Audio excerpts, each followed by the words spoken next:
जय श्री कृष्णा, राधे राधे। आप सभी भक्तों का आपके अपने YouTube चैनल श्री कृष्ण दीवानी में हार्दिक स्वागत है। आज आप सुन रहे हैं ज्येष्ठ मास महात्म्य का 18वां अध्याय। सर्वप्रथम भगवान का स्मरण करते हुए आप सभी मेरे साथ बोलिए।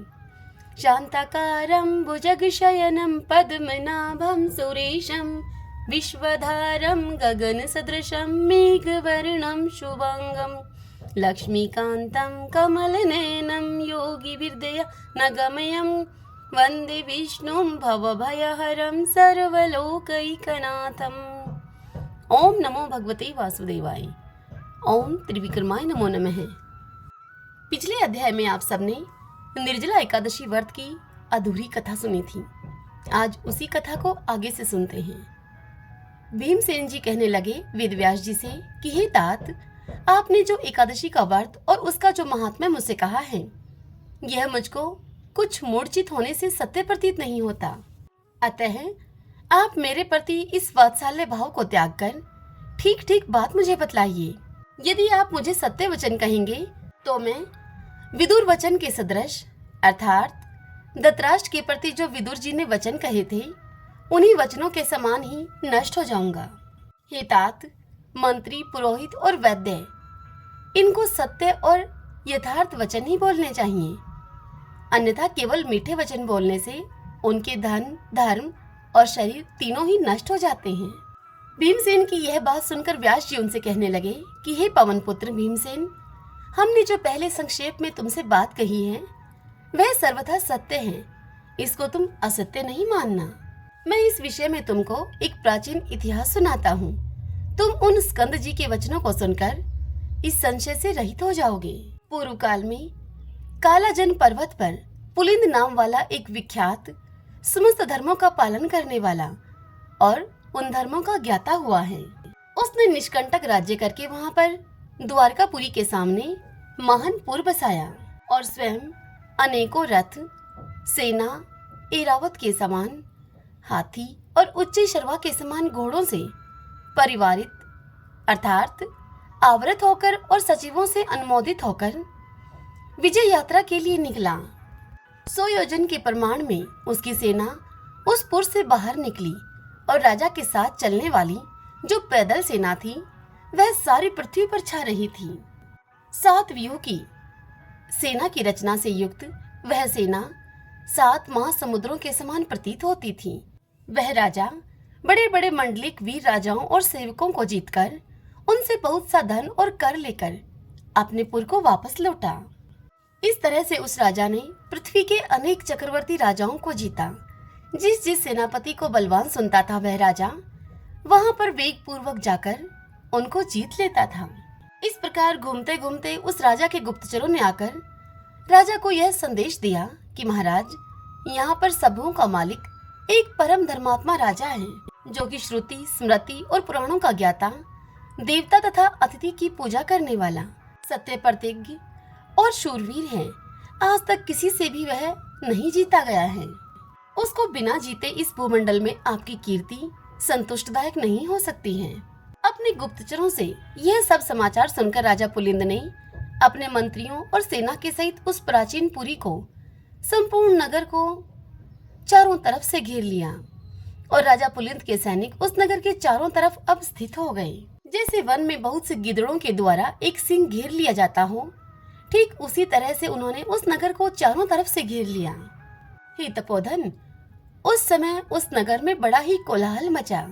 कुछ लोगों ने राजा से और कुछ ने मंत्रियों से जाकर कहा कि हे राजन, उस दिन ज्येष्ठ माह के शुक्ल पक्ष की एकादशी की तिथि थी। उस दिन उस नगर के सभी लोग स्नान आदि करके भगवान विष्णु की पूजा में रत हो गए थे और पूजा में लीन होने के कारण आपस में बातचीत भी नहीं करते थे। ऐसे समय में राजा पुलिंद के सैनिकों ने ग्राम में घुसकर बड़ी ही लूटपाट मचा दी। इसी बीच में किसी ग्रामवासी ने राजा पुलिंद को नमस्कार करके हाथ जोड़कर अति शांति के साथ जाकर यह वचन कहा। ग्रामवासी ने राजा पुलिंद से कहा, हे राजन, आज बड़े पुण्य देने वाली एकादशी का व्रत है और हमारे राजा समस्त नागरिकों के साथ पूजा में स्थित हैं।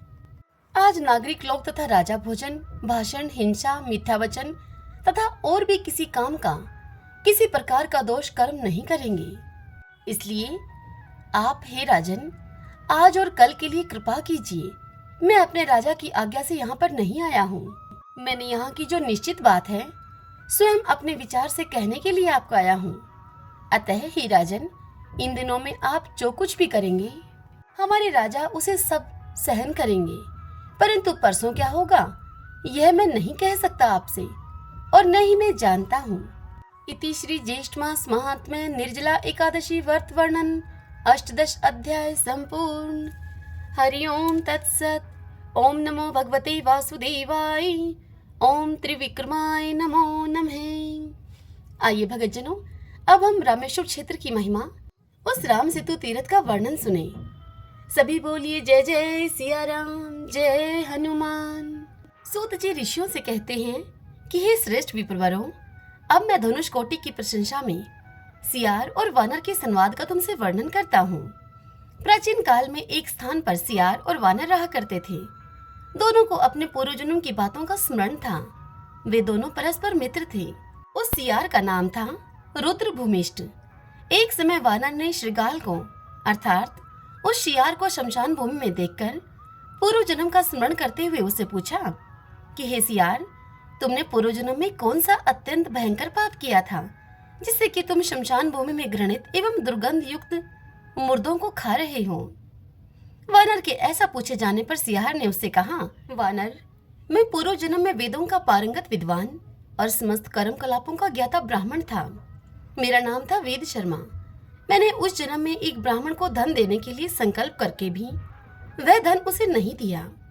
उसी से सियार हुआ मैं, और अब इस प्रकार के अत्यंत घृणित पदार्थों को मैं खाता हूँ। जो दुरात्मा देने की प्रतिज्ञा करके भी उस वस्तु को नहीं देते हैं, वे अत्यंत घृणित सियार की योनि को प्राप्त होते हैं। हे वानर, ब्राह्मण को देने की प्रतिज्ञा करके यदि वह वस्तु उसे न दी जाए तो उसी क्षण उसके 10 जन्मों का पुण्य नष्ट हो जाता है।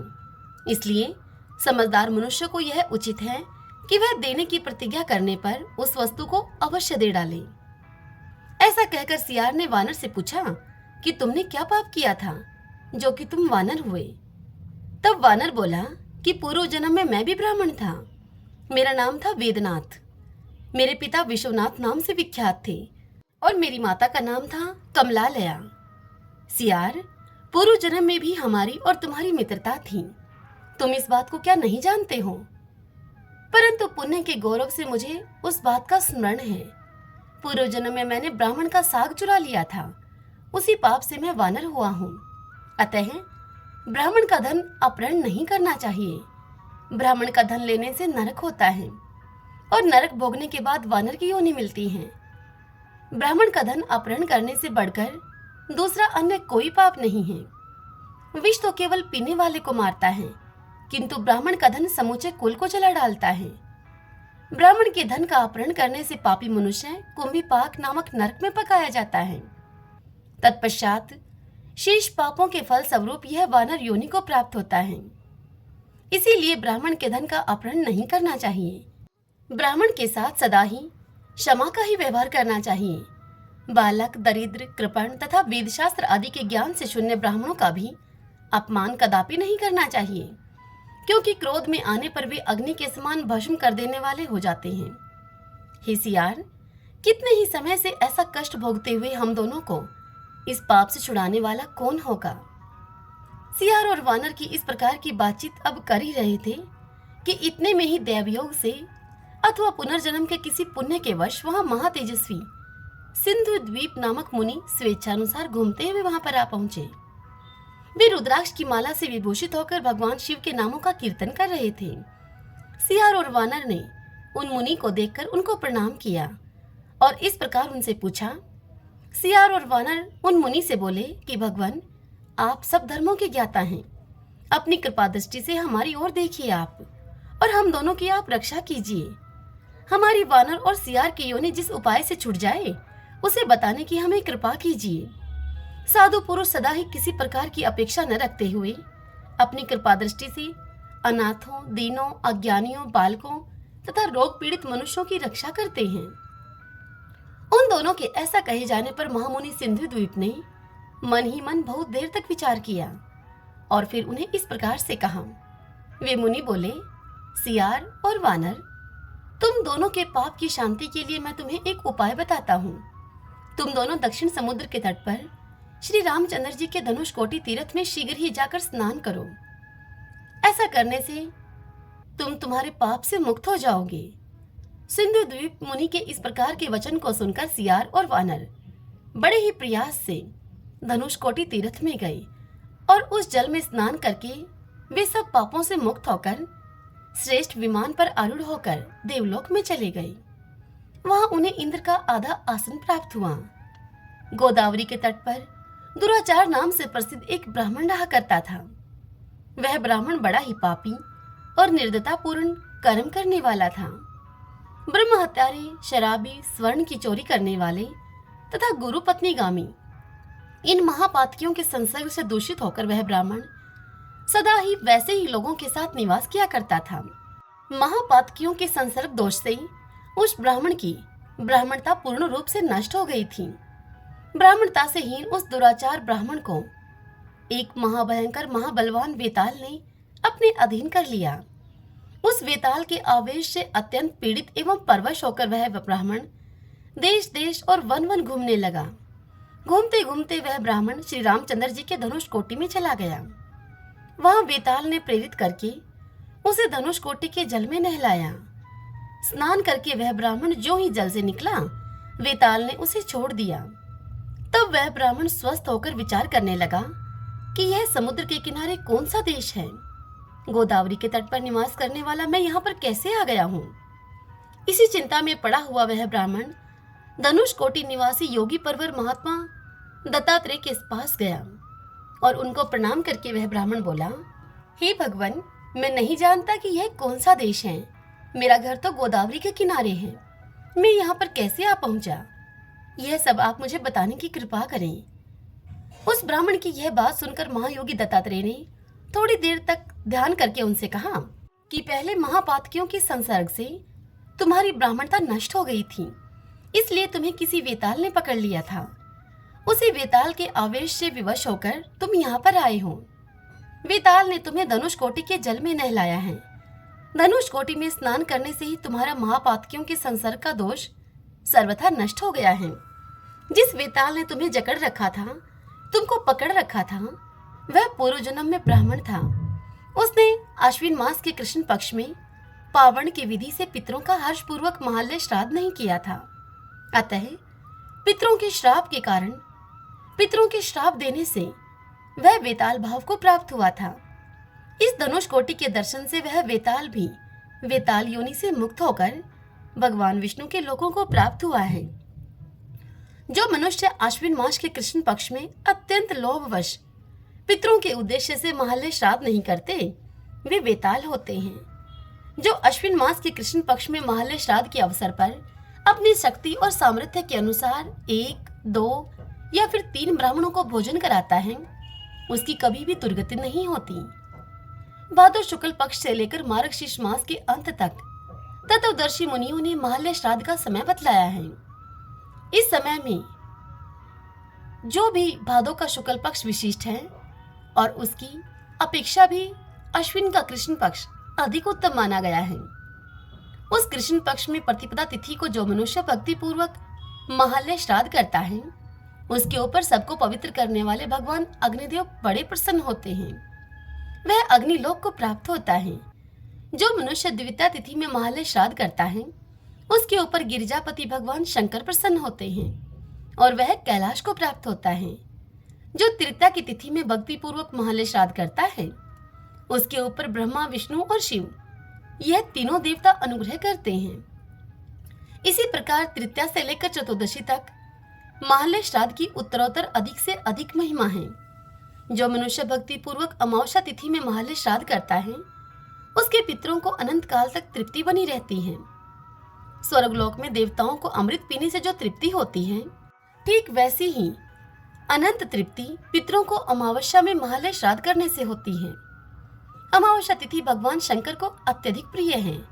यह तिथि परम शांत है। इसमें महाल्य श्राद्ध करके वेदवेता ब्राह्मणों को भोजन कराना चाहिए।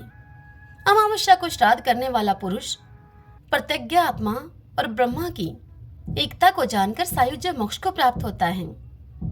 भाद्रपद मास आने पर देव स्वरूप पितृ हर्ष से नाचने लगते हैं कि हमारे पुत्र हम लोगों की तृप्ति के उद्देश्य से श्रेष्ठ ब्राह्मण को भोजन कराएंगे।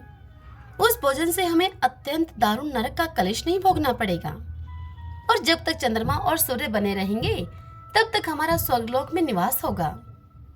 पितरों को तृप्ति देने वाले भाद्रपद मास तथा अश्विन मास प्राप्त होने पर प्रतिदिन भक्ति पूर्वक एक एक ब्राह्मण को भोजन कराना चाहिए।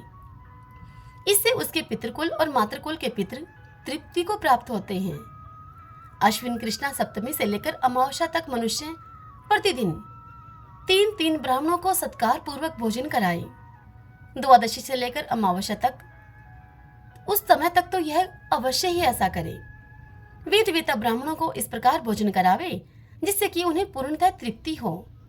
उस ब्राह्मण की तृप्ति से ब्रह्मा, विष्णु और शिव तीनों तृप्त होते हैं। अग्निश्वात आदि पितृ, इंद्र आदि देवता और अधिक कहां तक कहीं तीनों लोग भी तृप्त होते हैं। मनुष्य महालय पावण विधि से श्राद्ध करे। महालय श्राद्ध से पितृकुल के पितरों की ही भांति मातृकुल के मातामह आदि पितरों को भी प्रसन्नता पूर्वक भोजन कराना चाहिए। भोजन के पश्चात यथाशक्ति दक्षिणा देनी चाहिए। जैसे आगे चलने वाले बैलों के बिना गाड़ी रास्ते में आगे नहीं बढ़ती, ठीक उसी प्रकार से पितृयज्ञ भी बिना दक्षिणा के सफल नहीं होता है। अतः कल्याण की सिद्धि के लिए महालय श्राद्ध अवश्य करना चाहिए। यदि माता पिता के शिया के दिन एक उद्दिष्ट श्राद्ध भूल से न किया गया हो तो भी महालय श्राद्ध अवश्य करें। यदि अपने पास शक्ति न हो, सामर्थ्य न हो, तो दूसरों से धन की याचना करके भी पितरों का महालय श्राद्ध अवश्य करें। पहले ब्राह्मणों से याचना करनी चाहिए। यदि उनसे धन धान्य आदि की प्राप्ति न हो तो महालय श्राद्ध करने की इच्छा से उत्तम क्षत्रियों से याचना करें। यदि क्षत्रिय भी देने वाले न हो तो वैश्यों से मांगे। यदि लोक में वैश्य भी दाता न हो तो पितरों की तृप्ति के लिए भाद्रपद मास में गौग्रास अर्पण करें। यदि भादो या अश्विन मास में सूतक आदि के द्वारा श्राद्ध में विघ्न उपस्थित हो जाए तो सूतक का समय निवृत्त होने पर अगन मास के भीतर किसी भी दिन पावण श्राद्ध कर लेना चाहिए। विद्वान पुरुष को चाहिए कि वह महालय श्राद्ध के लिए 9 ब्राह्मणों का वरण करे। एक ब्राह्मण पिता के लिए, एक पितामह के लिए और एक पर पितामह के लिए वरण करें। इसी प्रकार मातामह, पर मातामह और वृद्ध परमातामह के लिए भी एक एक ब्राह्मण का वरण करें। 2 श्रेष्ठ ब्राह्मणों का वरण विश्व देवों के लिए करें और एक वेदवेता ब्राह्मण का वरण भगवान विष्णु के लिए करना चाहिए, अथवा पितृवर्ग के लिए 1, मातामह वर्ग के लिए 1, विश्व देवों के लिए 1 और भगवान विष्णु के लिए 1। इस प्रकार 4 ब्राह्मणों का महालय श्राद्ध के लिए वरण करें। वे ब्राह्मण वेदज्ञ एवं सुशील होने चाहिए। जो खोटे स्वभाव वाले ब्राह्मणों का वरण करता है वह श्राद्ध का घातक है। भाद्रपद शुक्ल पक्ष में अथवा विशेषतः अश्विन कृष्ण पक्ष में महालय श्राद्ध करना चाहिए। जो मनुष्य श्रद्धा पूर्वक इस प्रकार महालय श्राद्ध करता है वह सब तीर्थों में स्नान करने का पुण्य फल पा लेता है। महालय श्राद्ध नित्य कर्म में गिना जाता है, अतः उसे न करने पर बड़ा ही भारी पाप लगता है। धर्मपुत्र युधिष्ठिर वनवास में महालय श्राद्ध करने से ही दुख के समुद्र से पार होकर धृतराष्ट्र पुत्रों को मारकर युद्ध में विजयी हुए। मुनि श्रेष्ठ वशिष्ठ, अत्रि, भृगु, कोत्स, गौतम, अंगिरा, काश्यप, भारद्वाज, विश्वामित्र, अगस्त्य, पराशर, मृकंड तथा अन्यान्य मुनिवर विधि पूर्वक उत्तम महालय श्राद्ध का अनुष्ठान करके ही अणिमा आदि 8 सिद्धियों, व्रतों और तपस्याओं के निवास स्थान बन गए। महालय श्राद्ध करने से ही उन्हें सर्वश्रेष्ठ स्थान प्राप्त हुआ है। अतः अपना कल्याण एवं अभ्युदय चाहने वाले पुरुष को महालय श्राद्ध अवश्य करना चाहिए। तुम्हारे भीतर जिस भूत ने प्रवेश किया था, जिस वेताल ने प्रवेश किया था, वह पूर्व जन्म में ब्राह्मण था।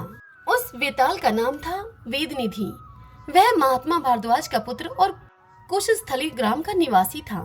उसने विधि पूर्वक महालय श्राद्ध को नहीं किया था, इसीलिए पितरों के श्राप से वह वेताल हो गया था। हे ब्राह्मण दुराचार, तुम भाद्रपद मास अर्थात अश्विन कृष्ण पक्ष में पितरों की तृप्ति के लिए षड्रस भोजन तैयार करके ब्राह्मणों को भक्ति पूर्वक भोजन कराओ। तुम्हारे ऐसा करने से तुम्हें कभी भी दरिद्रता नहीं होगी और तुम सदा ही सुखी रहोगे। आज से तुम कभी महापातकियों के संसर्ग को न करना उस संसर्ग में तुम मत रहना, मैं तुम्हें यह आज्ञा देता हूँ। अब शीघ्रता पूर्वक तुम अपने देश को चले जाओ। योगी दत्तात्रेय मुनि के इस प्रकार आज्ञा देने पर दुराचार ब्राह्मण ने कृतार्थ मन से उन्हें प्रणाम करके वह अपने देश को चला गया और तदंतर दत्तात्रेय जी के द्वारा बताए हुए मार्ग से वह ब्राह्मण अपने वर्णाश्रमोचित कर्तव्य का पालन करते हुए प्रसन्नता पूर्वक रहने लगा। उसने महापातकियों का संसर्ग त्याग दिया। श्री रामचंद्र जी के धनुष-कोटि तीर्थ में स्नान करने की महिमा से वह दुराचार नाम वाला ब्राह्मण देहवसान होने पर परम मोक्ष को प्राप्त हुआ। हे ब्राह्मणों, इस प्रकार मैंने तुम्हें दुराचार के उद्धार की पवित्र कथा सुनाई है। इस प्रकार धनुष-कोटि तीर्थ में बड़े बड़े पातकों का नाश होने वाला है। हरि ओम तत्सत। ओम नमो भगवते वासुदेवाय। जय जय सिया राम, जय हनुमान। आइए भगतजनों, अब हम प्रभु के नाम का संकीर्तन करते हुए इस कथा का समापन करते हैं। सभी मेरे साथ बोलिए, श्री कृष्ण गोविंद हरि मुरारी, हे नाथ नारायण वासुदेव। श्री कृष्ण गोविंद हरि मुरारी, हे नाथ नारायण वासुदेव। श्री कृष्ण गोविंद हरे मुरारी, हे नाथ नारायण वासुदेव। श्री कृष्ण गोविंद हरे मुरारी, हे नाथ नारायण वासुदेव। श्री कृष्ण गोविंद हरे मुरारी, हे नाथ नारायण वासुदेव। ओम नमो भगवते वासुदेवाय। ओम श्री राधा कृष्णाभ्याम नमो नमः। मुझे आशा है कि आज की यह कथा आपको पसंद आई होगी। यदि ऐसा हो तो इस वीडियो को आप लाइक करें, कमेंट बॉक्स में ओम नमो भगवते वासुदेवाय लिखें और अपने अपनों के साथ इस वीडियो का लिंक शेयर करें। और यदि आप मुझे पहली बार सुन रहे हैं तो आप हमारे इस चैनल श्री कृष्ण दीवानी को सब्सक्राइब कर लीजिएगा। बेल आइकन के बटन को भी प्रेस कर लीजिएगा ताकि आपको हमारे आने वाले सभी वीडियोस की जानकारी सबसे पहले हो सके। हरे कृष्णा।